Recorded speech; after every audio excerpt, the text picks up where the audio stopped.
আপনাদের সবাইকে এই চ্যানেলটিতে স্বাগত জানাচ্ছি। এটি একটি শিক্ষামূলক চ্যানেল। শিক্ষা এক ধরনের বিনোদন, শিক্ষা এক ধরনের আনন্দ। যদি পারেন চ্যানেলটি সাবস্ক্রাইব করে রাখতে পারেন। এখানে অনেক ধরনের শিক্ষামূলক বিষয় নিয়ে আলোচনা করা হয়। আমরা এর আগে আলোচনা করেছি শিক্ষা, শিক্ষকতা ও নৈতিকতা। সেখানে আমরা আলোচনা করেছিলাম যে শিক্ষার সামাজিক নৈতিক লক্ষ্য কী, শিক্ষার স্বরূপ কী, শিক্ষা, শিক্ষকতা ও নৈতিকতা সম্পর্কে সংক্ষিপ্ত আলোচনা করেছি। আর এখন আমরা আলোচনা করব শিক্ষকের নৈতিক ভূমিকা, অর্থাৎ একজন শিক্ষক তার কী কী নীতিগত দিক মেনে চলবেন সেইটা নিয়ে আমরা আজকে আলোচনা করব। আমরা আলোচনা করছি নীতিবিজ্ঞান ও মানব জীবন বই থেকে। এই বইটি যারা দর্শনে অনার্স পড়ে বা মাস্টার্স পড়ে তাদের জন্য এই বইটি খুবই একটি জরুরি বই এবং এই বইয়ের আলোচনাটি আপনাদের খুব কাজে দেবে আশা রাখি। শিক্ষকের নৈতিক ভূমিকা।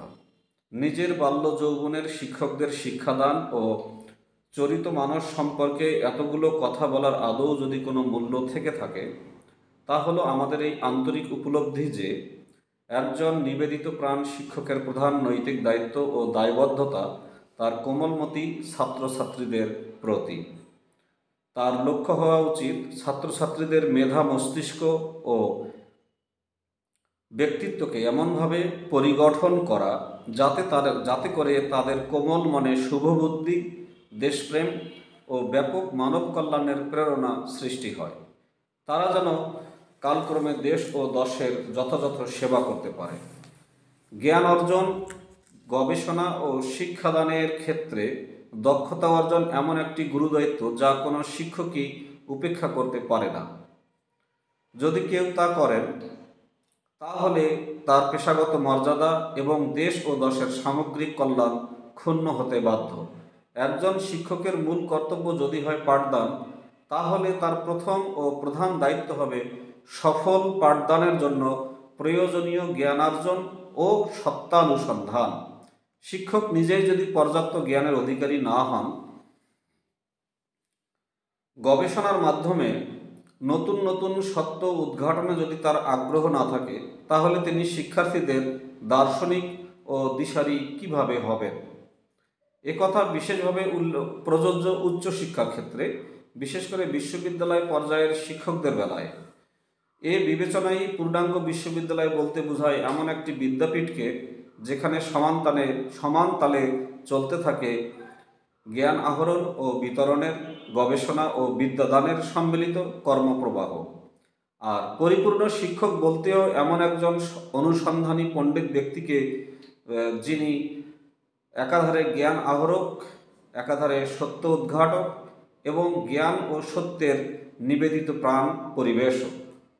আগেই বলেছি, শিক্ষকতা একটি মহান পেশা যার সাফল্য ও বৈফল্যের উপর নির্ভর করে সমগ্র দেশ ও জাতির কল্যাণ অকল্যাণ।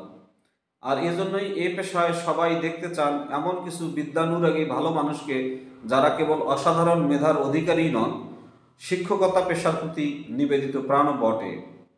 আর শিক্ষকতা পেশায় এ ধরনের মহৎপ্রাণ ব্যক্তিদের আগমন ও অবস্থান নিশ্চিত করতে হলে আমাদের অবশ্যই দেখতে হবে যে সমাজে শিক্ষকদের অবস্থান নিরাপদ ও সম্মানজনক।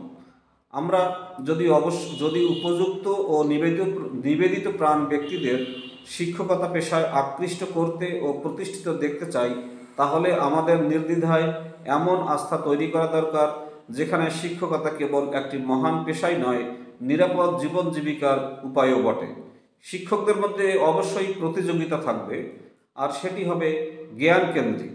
কী করে বিশ্ববিদ্যালয়ের শিক্ষা কার্যক্রমকে আরও মানসম্মত ও কার্যকর করা যায়, আর এক্ষেত্রে কৃতি শিক্ষক ও গবেষকদের তাদের মূল্যবান অবদানের জন্য পুরস্কার প্রদানের ব্যবস্থা থাকা দরকার।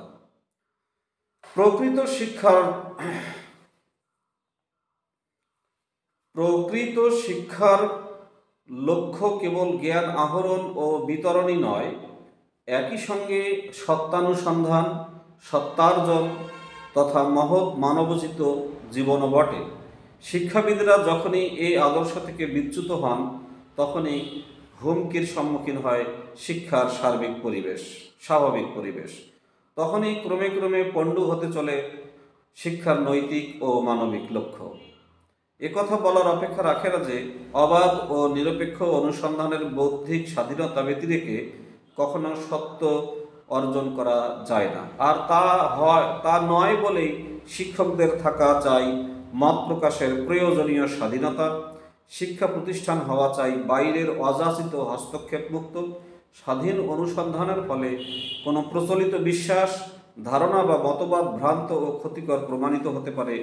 এই আশঙ্কায় যদি দেশের সরকার স্বাধীন মত প্রকাশে কোনো রকম বাধা সৃষ্টি করে, তাহলে শিক্ষা তার স্বাভাবিক গতিপথ হারিয়ে ফেলে এবং ব্যাপক মানব কল্যাণ প্রতিষ্ঠার উপায় হিসাবে শিক্ষার শক্তিও তাতে বিনষ্ট হয়।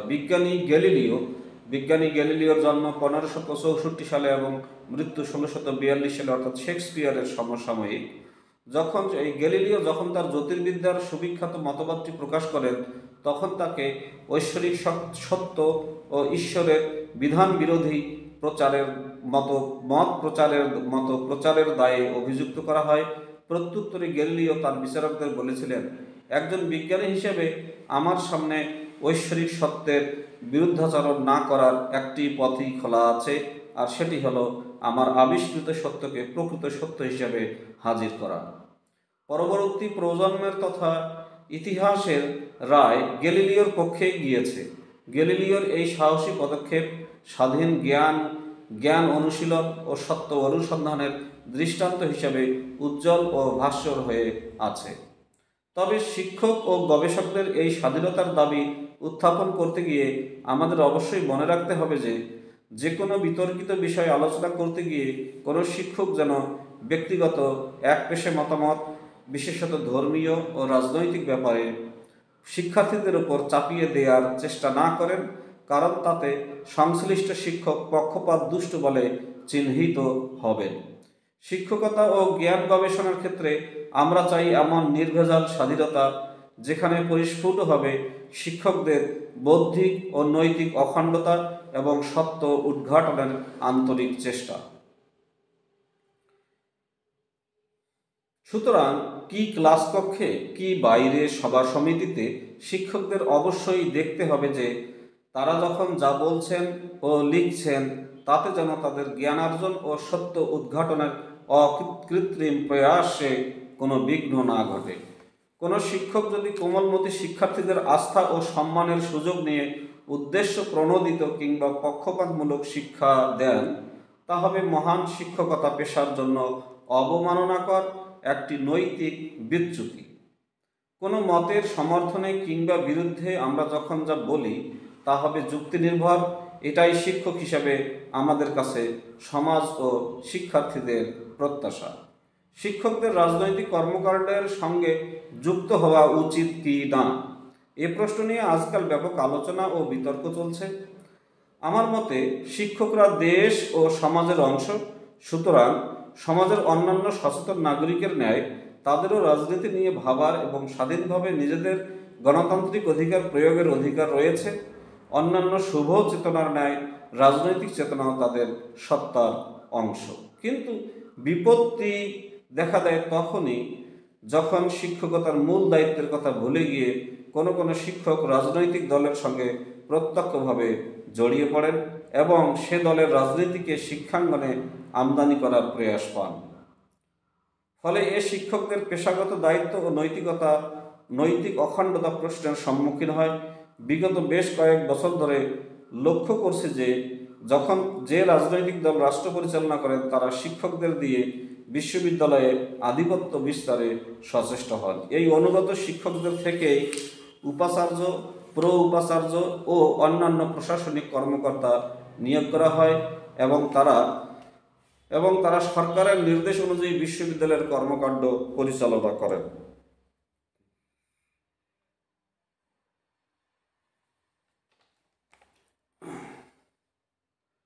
শুধু তাই নয়, বিভিন্ন সরকারি, আধা সরকারি ও বেসরকারি প্রতিষ্ঠানের বিভিন্ন গুরুত্বপূর্ণ পদেও সরকার সমর্থক শিক্ষকদের নিয়োগ দেওয়া হয়।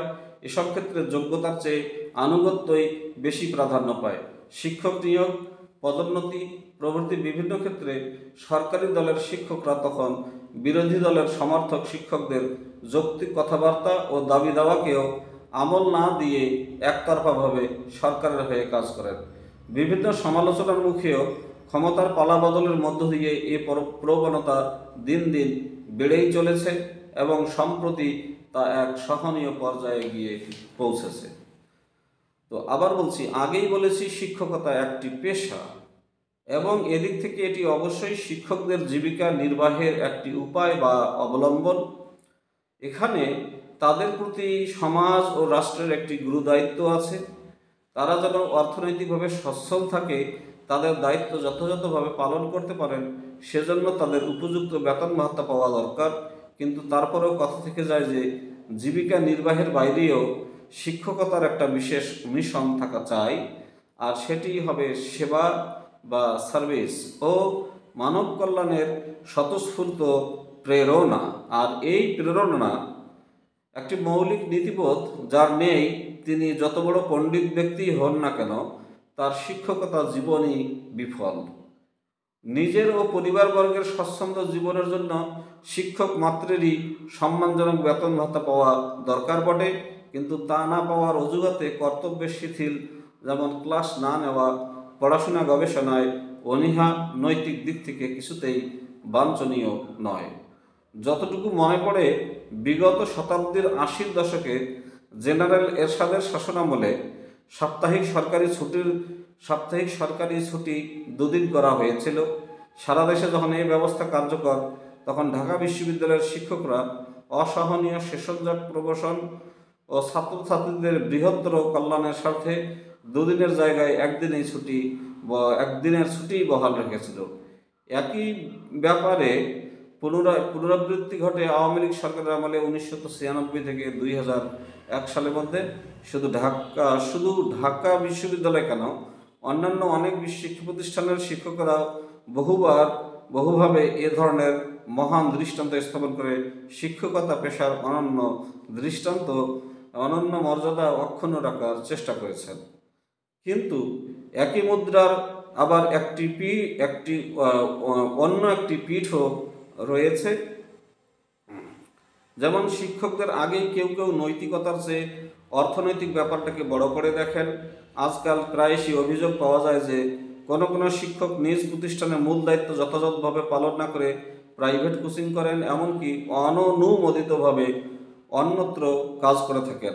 এটা যে শিক্ষকতার মহান পেশার উপর এক চরম আঘাত এবং ছাত্রছাত্রী তথা সমাজ ও দেশের জন্য মারাত্মক ক্ষতিকর, তাতে কোনো সন্দেহ নেই। এমত অবস্থায় শুধু শিক্ষক নয়, সব ধরনের পেশাজীবীকেই আজ ভাবতে হবে অর্থ উপার্জনের বিষয়টিকে কিছুমাত্র উপেক্ষা না করে কিভাবে পেশাগত দায়িত্বের সাথে নৈতিকতা ও মানব কল্যাণের মহান মনোবৃত্তি অক্ষুণ্ণ রাখা যায়। কী করেই বা বিভিন্ন পেশাকে স্বার্থবাদী মহলের অশুভ আধিক্য থেকে মুক্ত করে ব্যাপক মানব কল্যাণে নিয়োজিত করা যায়। শিক্ষার্থীদের বৃহত্তর কল্যাণের স্বার্থে সম্মানিত শিক্ষকগণদের প্রত্যেকেরই হতে হবে পুরোপুরি আন্তরিক। শিক্ষকতাকে গ্রহণ করতে হবে নিছক একটি জীবিকা নির্বাহের উপায়ে, কিংবা সুযোগ পেলেই অন্য একটি কোনো লোভনীয় পেশায় বদলি হয়ে যাওয়ার অস্থায়ী পর্ব হিসেবে নয়, তার একটি সুমহান ব্রত হিসেবে দেখতে হবে। আগেই বলেছি, একজন প্রকৃত শিক্ষকের লক্ষ্য হবে তার সঙ্গে ছাত্রছাত্রীদের বিদ্যা বুদ্ধি সুনীতির যে চেতনাকে আমরাও চেতনাকে মজবুত ও প্রকৃত করা, এবং কিন্তু সুনাগরিক একই সঙ্গে তাকে প্রয়াসী হতে হবে সেসব তরুণ প্রাণ বিদ্যার্থীদের মানুষ করা, কিন্তু একই সঙ্গে তাকে প্রয়াসী হতে হবে সেসব তরুণ প্রাণ বিদ্যার্থীদের সৎ মানুষ ও সুনাগরিক হিসাবে গড়ে তোলা। তাহলে একজন শিক্ষক তার পেশার মাধ্যমে জীবিকা উপার্জন করবেন, এটা সত্য কথা, কিন্তু তিনি তার পাঠদানে, জ্ঞান আহরণে, জ্ঞান অন্বেষণে বা জ্ঞান পরিবেশনে তিনি সবসময় অদ্বিতীয় ভূমিকা পালন করবেন। তিনি কখনোই কোনো কারণে নৈতিকভাবে হোক আর যেভাবেই হোক ক্লাস ফাঁকি দিবেন না, ছাত্রদের অবশ্যই পড়াবেন। এবং একমাত্র শিক্ষককে পারে একটা জাতিকে, বিদ্যার্থীদের সৎ মানুষ ও সুনাগরিক হিসেবে গড়ে তোলার জন্য। তাহলে সুধী দর্শক, আজকে আমরা আলোচনা করলাম শিক্ষকের নৈতিক ভূমিকা। সেটা যে শিক্ষক প্রাইমারি স্কুলের শিক্ষক, হাই স্কুলের শিক্ষক বা বিশ্ববিদ্যালয়ের শিক্ষক হোক, এটা হলো শিক্ষকের নৈতিক ভূমিকা। চ্যানেল ভিডিওটি শুরু থেকে শেষ পর্যন্ত শুনবেন। আশা রাখি বাংলাদেশ পুনর্বিনির্মাণে এই ভিডিওটি অনেকটা হেল্প হবে।